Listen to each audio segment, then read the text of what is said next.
The Quranly app. Subscription cheaper than Netflix, encouraging Quran reading, modern, engaging and fun. Download it today.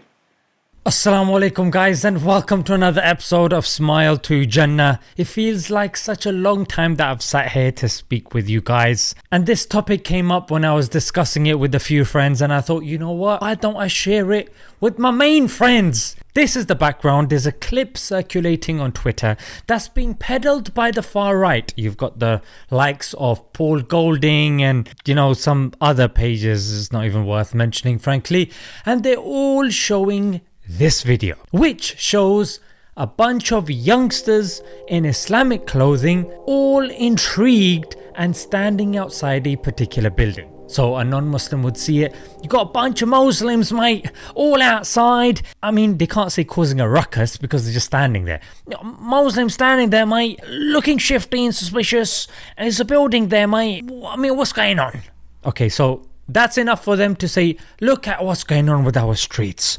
Is this what we fought for in World War II? Look at them. What are they doing? But let's look at the reality. You have youth. Normally when you see youth partying, drinking, loud music, causing a ruckus, police, you got youth here wearing Islamic garbs, standing, not doing anything wrong, standing, and their attention is towards a building. Well, that building is, I think it's a mosque or an Islamic center, and inside there is a speaker that's been invited called Aki Ayman. So this is a young speaker that's been going viral. Why?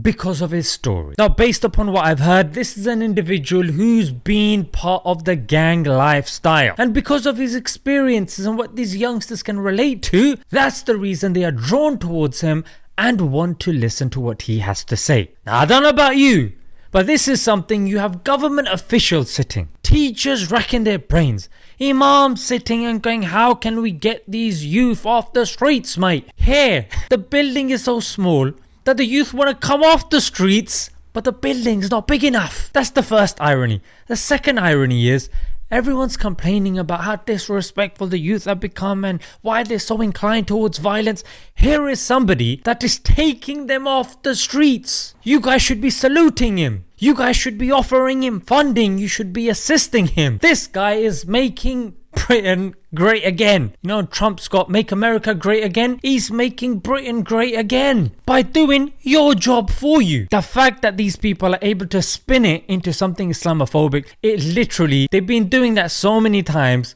but this time it's really come round and slapped them around the face. And the other thing that needs to be said is, this is supposed to be a Christian country. Hallelujah. Now, which church can you tell me, and which speaker that's gone to a church that can invite and pull a crowd of this demographic, the youth, the teens, the people that are in this lifestyle, the gang lifestyle, who has this pull and magnetism? I can't think of anyone, frankly. So, if a Christian speaker was to have this sort of pull, this sort of influence, I would salute them. I wouldn't make it a video. Look at these people with their crosses, and British Christians, they can't really use them as an example. Palestinian Christians, they're serious, mate. Yeah, the orthodox kind. They wear something on the head, they have the old beard, and then they have a long garb. Pretty much similar to a Muslim, frankly. I would be glad if I knew that there was a Christian speaker that was taking them off the streets. Somebody who has that pull, fantastic, mate. You should be celebrating. When it came to LGBT and the way the Muslims and the Christians galvanized in Canada, these far right guys were applauding it. And they were like, yo, that's good, mate. These Muslims doing a good job, frankly. You should be doing the same thing here. We're on the same side, you mugs. So when you see people like this, Aki Ayman, Sunnah guy, Ali Dawa, you should be supporting them. Even as non-Muslims, you should be supporting them because of the pull that they have with the youth. And this also shows the effectiveness of Islam. That look, you can put Islam in a prison, you can put Islam in front of someone like Andrew Tate, you can put Islam in front of someone like Muhammad Ali, Malcolm X, you can put it in front of Sinead O'Connor, Lauren Booth, the likes, and you know what? It will resonate with them. Why? Because it's the truth.